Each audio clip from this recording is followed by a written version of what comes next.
Dive into our playlist for more enlightening videos on similar topics. When we think about the food on our plates, we often overlook the journey it took to get there. One such journey that's worth exploring is that of commercial fishing, a significant player in the global food supply chain. It's a vital industry that feeds billions, contributes substantially to economies worldwide, and provides livelihoods to millions of people. But as with many human activities, commercial fishing has an environmental impact that we cannot ignore. Commercial fishing involves the catch and sale of fish and other sea creatures on a large scale. It's a practice that has been fine-tuned over centuries, but it's also one that's evolved rapidly with technological advancements. These advancements have enabled us to fish deeper, further, and more efficiently than ever before. However, they've also led to practices that can be unsustainable and damaging to the marine environment. The figures related to commercial fishing are quite staggering. Every year, millions of tons of fish are pulled from the world's oceans. It's estimated that in the year 2017 alone, commercial fishing vessels hauled in a whopping 93.4 million tons of fish. That's equivalent to the weight of over 600,000 Eiffel Towers. But what does this mean for our marine ecosystems? Well, the sheer scale of commercial fishing can have profound implications for the health and balance of marine life. Overfishing, bycatch, waste, and the destruction of habitats are just some of the challenges that stem from these large-scale operations. These issues not only threaten the very species we rely on for food, but also disrupt intricate marine food webs and ecosystems. As we navigate the complex world of commercial fishing, it's crucial that we recognize these environmental impacts and work towards more sustainable practices. After all, the health of our oceans is intertwined with the health of our planet and, ultimately, our own well-being. Overfishing is an immediate threat to the biodiversity of our oceans. Let's unravel this statement a bit. Overfishing, in simple terms, is the act of catching fish from the sea at rates too high for the species to replenish. It's like taking out money from your bank account faster than you can put it in. The causes are manifold. At the heart of it, we have an ever-growing global demand for seafood, fueled by both population growth and increased consumption per capita.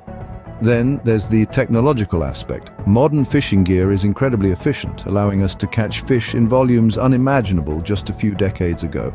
But the real kicker is the lack of effective regulation and enforcement. Many fishing grounds are essentially free-for-alls, with little to no oversight on the amount and types of fish being caught. This creates a tragedy of the commons scenario, where individual fishermen, driven by short-term gain, deplete a shared resource to the detriment of all. The effects of overfishing on marine biodiversity are dire. In the past half-century, populations of large predatory fish, like sharks and tuna, have declined by about 90%. These predators play a crucial role in maintaining the balance of marine ecosystems. Their decline leads to an overabundance of their prey, which in turn deplete the species they feed on, creating a ripple effect down the food chain. Moreover, overfishing can lead to the loss of species diversity. When one species is heavily targeted, it allows others to overpopulate, altering the natural balance. This can make ecosystems less resilient to disturbances such as climate change or disease. Not to mention, overfishing also threatens the livelihood of hundreds of millions of people worldwide who depend on the sea for food and income. To sum it up, overfishing is not just an issue of diminishing fish stocks, but a threat to the entire marine ecosystem. It's a complex problem with far-reaching implications, and it's one that we, as a global community, need to address urgently. Scene script, unwanted catch, also known as bycatch, is another significant issue in commercial fishing.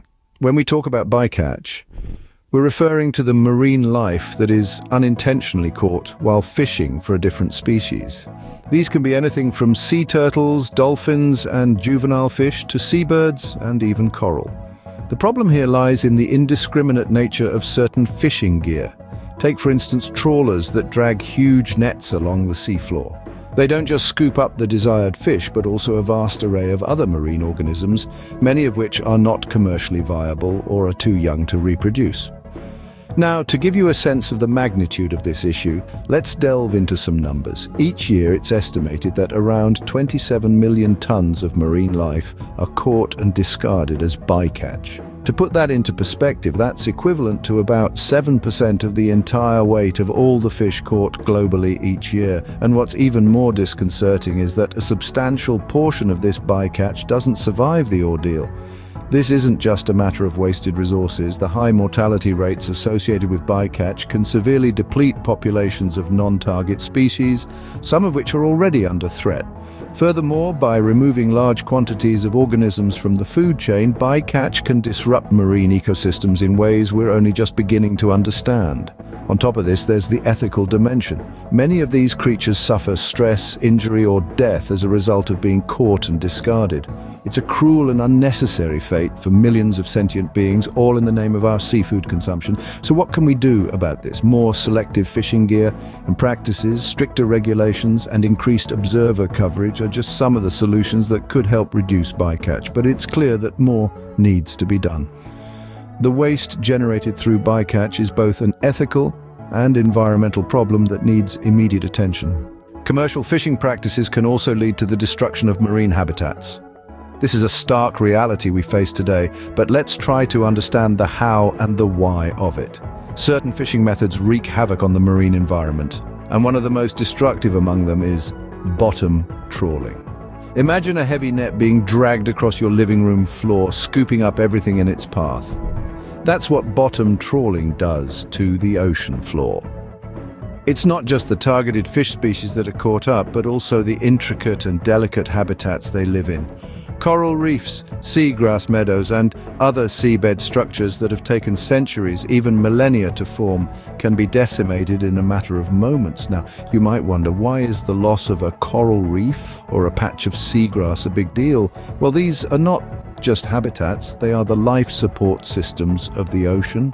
Coral reefs, often referred to as the rainforests of the sea, are home to about a quarter of all marine species. They provide food, shelter, breeding grounds, and even nursery areas for a multitude of organisms. Similarly, seagrass meadows act as carbon sinks, absorbing carbon dioxide from the atmosphere while also providing essential habitats. When these habitats are destroyed, it's not just one or two species that are impacted. It's a ripple effect, causing a domino-like collapse that affects the entire marine ecosystem. Predators lose their prey, herbivores lose their food sources, and many species lose their breeding grounds. The result? A decline in biodiversity, an increase in species that can adapt to degraded environments, and a loss of those that can't. And this isn't a temporary problem. The destruction of habitats has long-lasting effects. It takes hundreds to thousands of years for seabeds and coral reefs to recover, if they ever do. The destruction of habitats is as serious as the direct loss of marine species. It disrupts the balance of the ecosystem and has long-term consequences. And with every trawl, every drag, we're tipping that balance further and further away from recovery. The environmental impact of commercial fishing is multifaceted and severe. We've delved into the depths of the issue, exploring the devastating effects of overfishing, bycatch, and habitat destruction. Each of these elements paints a picture of an aquatic world under siege, with marine biodiversity at risk and delicate ecosystems teetering on the brink of collapse.